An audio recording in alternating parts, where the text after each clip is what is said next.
Hello, my name is David Etheridge, and this is my speech number 3 and speech number 4 recording. Here's my setup. There's my three listeners right there. There's Brian, yeah, got the Louise. And then here is my cards, speech 3, right there for the 3 for that. And then speech number 4. And here is my setup right here. Couldn't get on the big screen over here, but I'm just going to do it right here.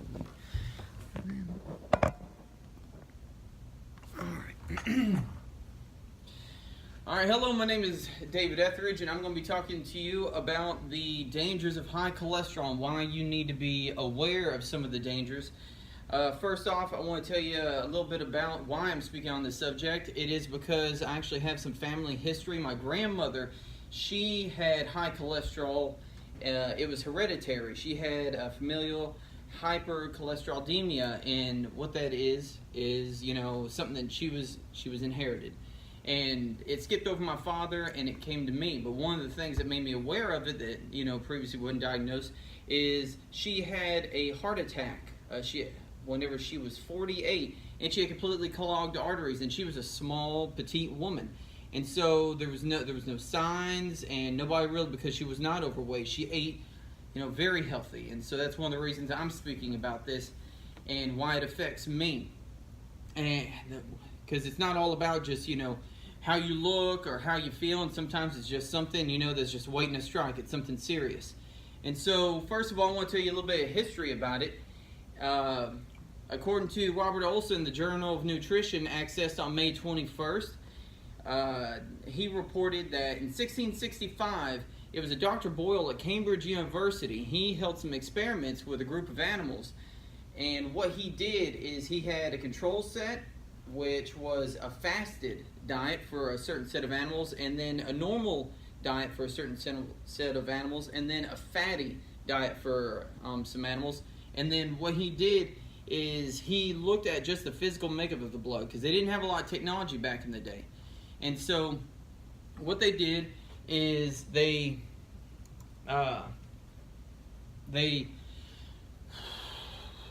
looked at the physical feel of the blood and how it dripped, and what it was is he was able to hypothesize that what we do and what we eat, what we take into our body, it directly has a correlation to how our body processes it. It isn't just like the same thing between a piece of bread and a piece of steak. What it actually does is something physically different, and how our organs are able to digest some of these things.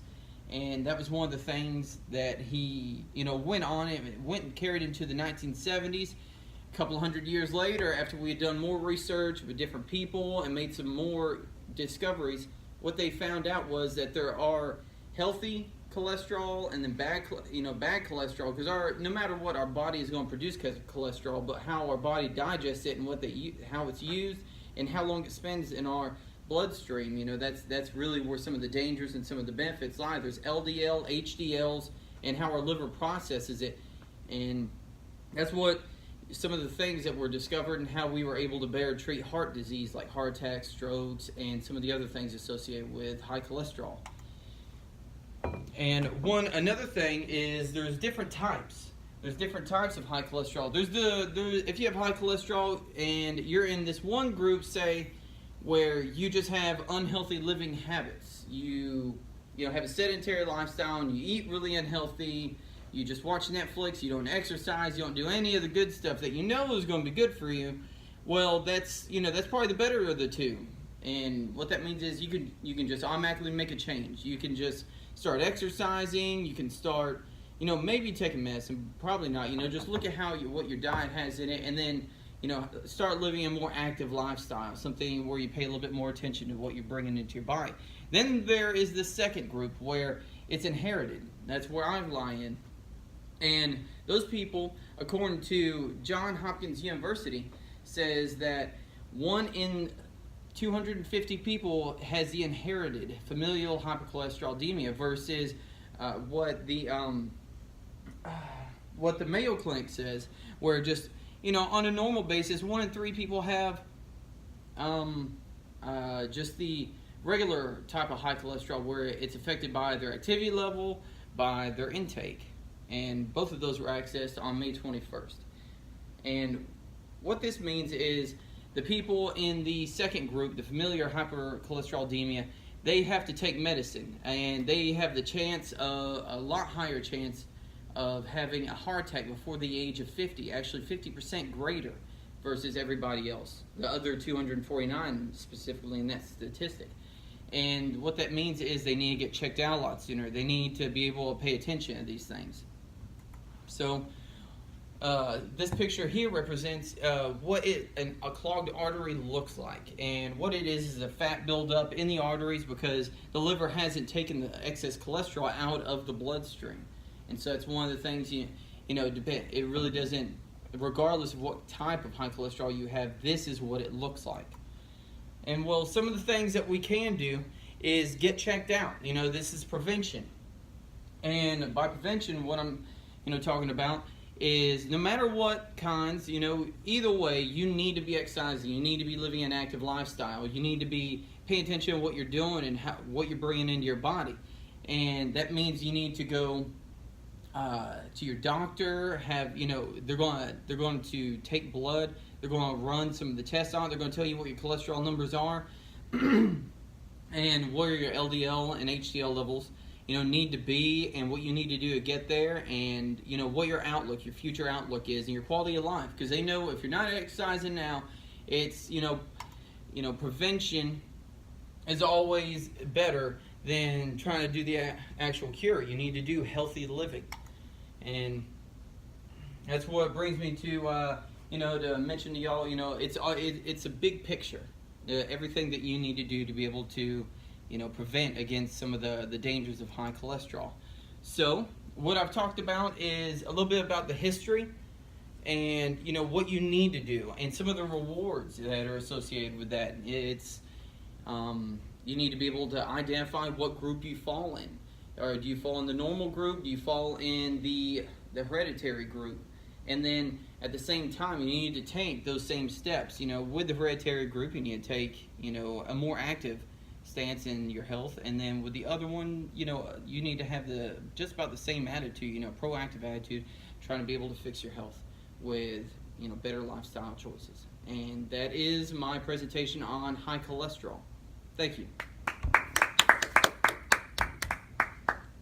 Oh, all right. Speech number 4. I'm gonna just send you both these links at the same time, but here we go, speech number 4. Here's my note card. All right. Here I am today presenting at TJC as the host of this awards event. But today we have a very distinguished speaking guest. He comes to us today to tell us a little bit about the dangers of fly fishing and some of the stuff associated with that. And so what I want to do first is I want to tell you a little bit about this guy.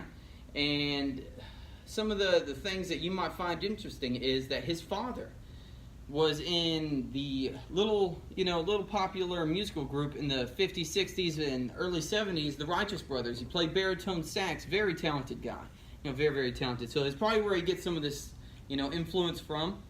And another thing about this special guest of ours, he was on the varsity, football team in high school, as the kicker, and then he went on to college to be on the soccer team, but he decided to, a little change of attitude, and he became the captain of his basketball team at the University of California, Berkeley, which is pretty impressive. There's a lot of competition out there, a lot of good basketball players.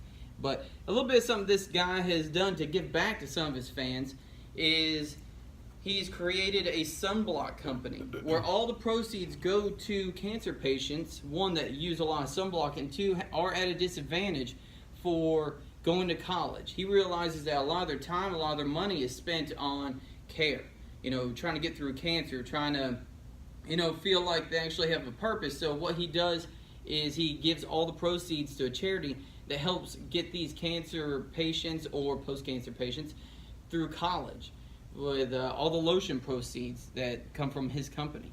And somebody I would like, and without any further ado, let me go ahead and introduce to you my special guest today, Mr. Will Ferrell, everybody. Woo! Yeah. right, that's my speech number 4. And let me show you my audience. They're still here. And right here. My note cards. And have a good afternoon.